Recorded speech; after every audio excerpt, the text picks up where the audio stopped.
Good afternoon, Learning House. Yes. Hey, this is Emmanuel giving you a call with Heartland. Yes. How are you doing today, sir? Doing good, doing good. Is this Drew? Yes. Hey, Drew. I was just wanting to reach out to you. I got information from David, said that you wanted to connect today. Yeah, man. I just wanted to follow up real quick.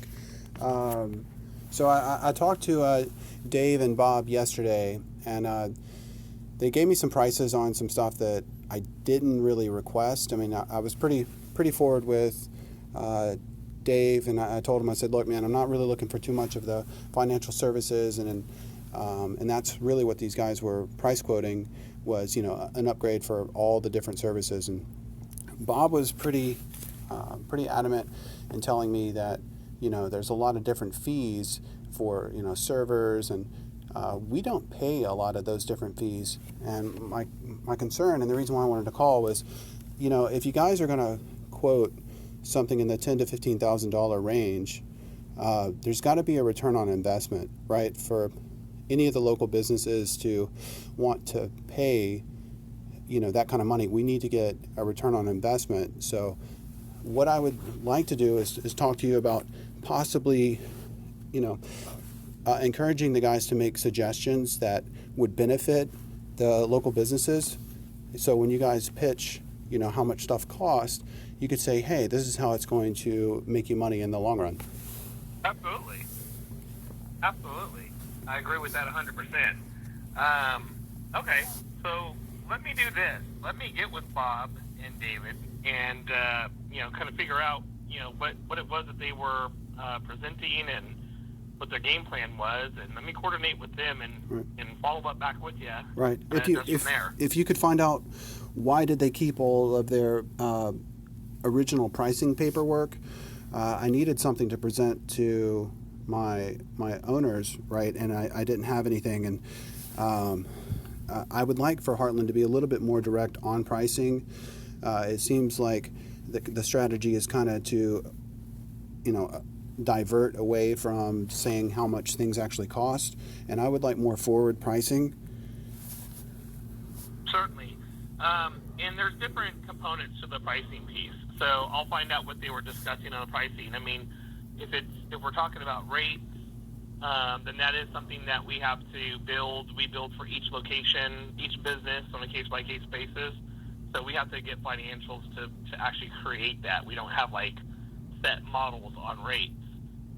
If it came down to equipment or whatever, then that's preset. We should be able to provide that, no problem. But Right. The only thing that I would see on the pricing end that would be something that they would not be able to provide on the front end would just be rates, because we create those pricing models based on what the business is doing. Right. Well, we were going over the demo, and I like the products. I like, the software. It looks slick. It looks like, hey, this is something that would be easy for people to train on, and it basically provides the same data that QuickBooks, in my opinion, provides. But my issue was, I was like, what's separating you guys from everybody else? What separates Heartland's software from what everybody else offers? And in my perspective, from what I was shown, it's not a whole lot. I understand that there's cloud-based services, right? But we really need analytics, right? We need predictive analytics. And they were showing me stuff like, if Emmanuel was a former shopper, here's his purchase history, right? But we can already do that. And the issue is, if it's somebody who hasn't really worked in retail and they're brand new, they don't know that Emmanuel's made a purchase before, right? So something like a suggestive sell, or some type of, hey, this person spends a lot of money in your establishment, remind them of the sale, or something along those lines, right? That's what I think would be a big selling point for Heartland, right? So what I was getting at was, I was like, look, if you're pitching $15,000, I have to sell $50,000 or $60,000 worth of merchandise in order to make that money back, right? So there's got to be a take and give kind of situation. When I present something to the owners, it's going to have to be like, hey, I guarantee at least 10% return on investment, up to 40%, and here's why, right? And yesterday I was trying to explain to them I'm like, the markets are kind of fickle. We printed out a whole lot of money, and we don't know if we're going to go through hyperinflation, right? So what the small businesses are looking for, the medium to small size businesses, right? They're looking for solutions that make them money. Okay. Yep, that's exactly right up our wheelhouse. I totally get that in perspective. And what I want to do is get with these guys and figure out kind of what they put together, and let's come up with a game plan to come back and address it in that type of vein. Yeah, I mean, honestly, Emmanuel, that's what I was kind of expecting.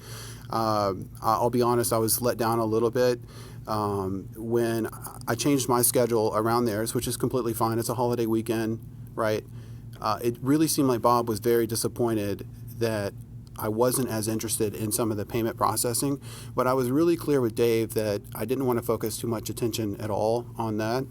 And then when they were trying to upsell, saying that, hey, I won't be as aggressive with the pricing, I was like, all right, well, you're not giving me rock bottom price to begin with, right? And so it seemed like he was kind of really like upset when he was leaving, but I gave these guys way more time than what was originally scheduled, right? So originally I said 15 to 30 minutes, and we sat down, we talked for probably 2 hours. Wow, okay. Right?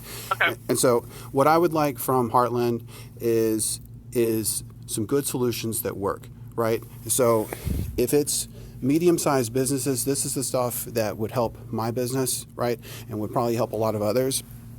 I asked them, I said, hey, look, can we get credit card services? They said, well, we offer gift cards.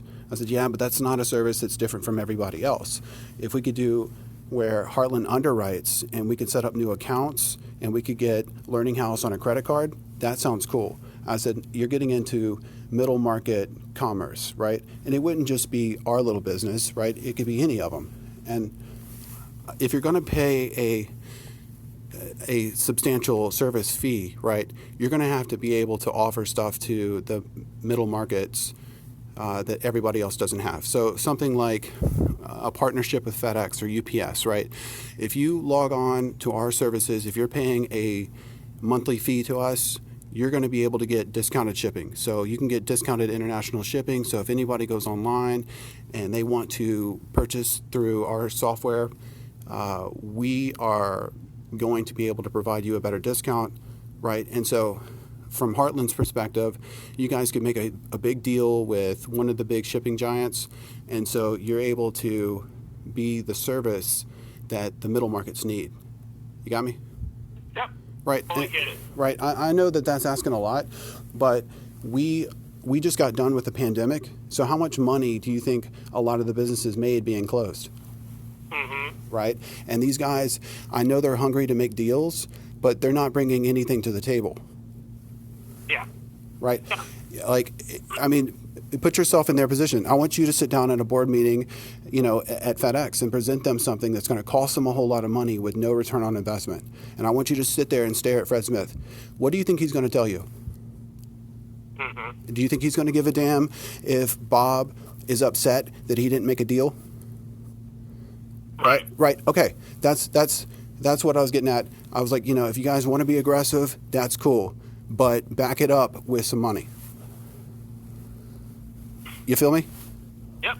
All right. Well, I mean, the solution piece with saving businesses money and making this an investment for your business that you're going to see a return is really the angle that we should be presenting, and understanding how that works in your business model. Right.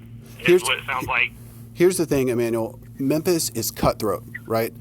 The businesses that make it in Memphis, the Holiday Inn, the FedExes, the AutoZones, right? They get the right model here, and they do extremely well everywhere else where the economies are better, right? It's just so cutthroat, and I felt like those guys could be doing better, right? And Dave was trying, he was trying to present what I originally asked for, but Bob was so stuck on the stuff that he had typed up, and it wasn't user focused, right? And I would ask him repeatedly, how is this going to make or return on investment. How is this different than any of the competitors? And he was unable to provide that information. Right? Gotcha. And I'm not dogging him out. I'm just saying, I just felt like when he left, he was very disappointed, as if I owed him something. And I felt like, hey, you came in here, told me that you guys were going to be affordable, and we're talking $15,000 or more. It might be slightly less than that, because he said, we can be less aggressive on our pricing. But I was like, man, don't come in here asking for handouts when we get out of a recession. Yeah. Okay. What system is it that you're using again? Refresh my memory now. I don't have your notes. I can get that from David. But what is it that you were coming from? I know you're using QuickBooks, and what else? Well, all right, that was another thing. We flat out buy. We don't lease any of our equipment. So our servers, everything, we pay for in cash. We don't go and subsidize through Amazon or any of that mess. Our strategy is we pay the upfront cost. If something breaks, we don't mind paying the top dollar for the service fees, because we've been in business for 40 years or so. But Emmanuel, the reason why I was calling, I was like, look, you guys could do better.